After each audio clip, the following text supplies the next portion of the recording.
নমস্কার, আমার আরও একটা মিনি ব্লগে তোমাদের অনেক স্বাগত।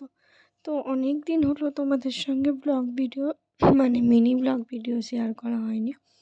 আর আমার ছাদ বাগানের সঙ্গেও তোমাদের সঙ্গে শেয়ার করিনি, কারণ এমনই অবস্থা হয়ে আছে না, সময়ের অভাবে যত্ন না নেওয়ার ফলে গাছগুলোর অবস্থা সত্যিই খুব খারাপ হয়ে গেছে। এখানে দেখতেই পাচ্ছ, এই গাঁদা গাছগুলো আমি নতুন লাগিয়েছি, আর বাকি গাছগুলো পুরনো। আর সব সব গাছগুলোই প্রায় একদম খারাপ হয়ে গেছে। তো কিছু করার নেই। আর আজকে চারিদিকটা আকাশটায় অনেক কুয়াশা ছিল, চারিদিকটা মেঘলা পরিবেশ ছিল। যাই হোক, এখানে আমার সকালের কাজ সেরে, ঠাকুর ঘরের পাট সেরে এখন এসেছি নিচে চা বানাতে। যেহেতু আমি সকালে র চা খাই, দুধ চা অ্যাভয়েড করেই চলি, তো তাই চা বানিয়ে নিয়েছি। আর এখানে দেখো, আমার ছেলে খেলেছে, সেই খেলাগুলো কিন্তু এখানে পড়ে আছে। তো এই খেলাগুলো সব কিছু আবার ব্যাগের মধ্যে ভরে দিয়ে যাব আমি স্নানে। স্নান হয়ে গেছে, এখন বাজে দেখো 1:30।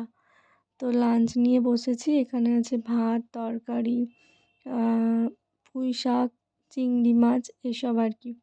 তো তাড়াতাড়ি খেয়ে নিয়ে ভাবলাম কি যে একটু ভাত ঘুম দেবো, কিন্তু তার উপায় নেই। আমার ছেলে আজকে ঘুমায়নি, দেখো জেগে আছে। একেবারে সন্ধেবেলায় তোমাদের সঙ্গে দেখা হচ্ছে।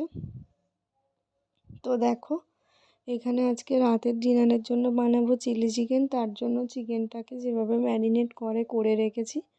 আর এখানে ক্যাপসিকাম আর পেঁয়াজ কুটে রেখেছি। কড়াইতে তেল দিয়ে দিয়েছি, তেলটা গরম হলে এবারে ওই চিকেনগুলোকে দিয়ে ভেজে নেব। তারপর তো কি আর কোনোই কাজ নেই। চিকেনগুলো ভাজা হয়ে গেলে কিন্তু ওগুলো আমি তুলে রেখেছি। তারপর কড়াইতে একটু আদা কুচো আর রসুন কুচি, তেজপাতা আর শুকনো লঙ্কা দিয়েছি ফোড়নে। তারপর পেঁয়াজ আর ক্যাপসিকাম এগুলো কিন্তু দিয়ে দিয়েছি। ভালো করে এগুলো ভাজা হয়ে গেলে এবার এর মধ্যে তো সস দিয়ে দিতে হবে। 3 রকমের সস, এখানে আমি চিলি সস, সয়া সস আর টমেটো কেচাপটা একসঙ্গে কিন্তু জল দিয়ে মিক্স করে নিচ্ছি। মিক্স করে নিয়ে এটা কিন্তু কড়াইয়ের মধ্যে দিয়ে দেব। তো কড়াইয়ের মধ্যে দিয়ে বাটিটা ধুয়ে একটু জলটাও দিয়ে দিয়েছি। এরপরে এটা একটু ফুটে গেলে এর মধ্যে সব চিকেনগুলো কিন্তু ঢেলে দেব। তো এই ব্যাস, চিকেনগুলো ঢেলে দিলেই কিন্তু রেডি হয়ে যাবে আজকে আমার চিলি চিকেন। তো রাতের ডিনারে এটাই ছিল। আর ব্লগটাও কিন্তু আমি এখানেই শেষ করলাম। মিনি ব্লগ কেমন লাগলো অবশ্যই বলো।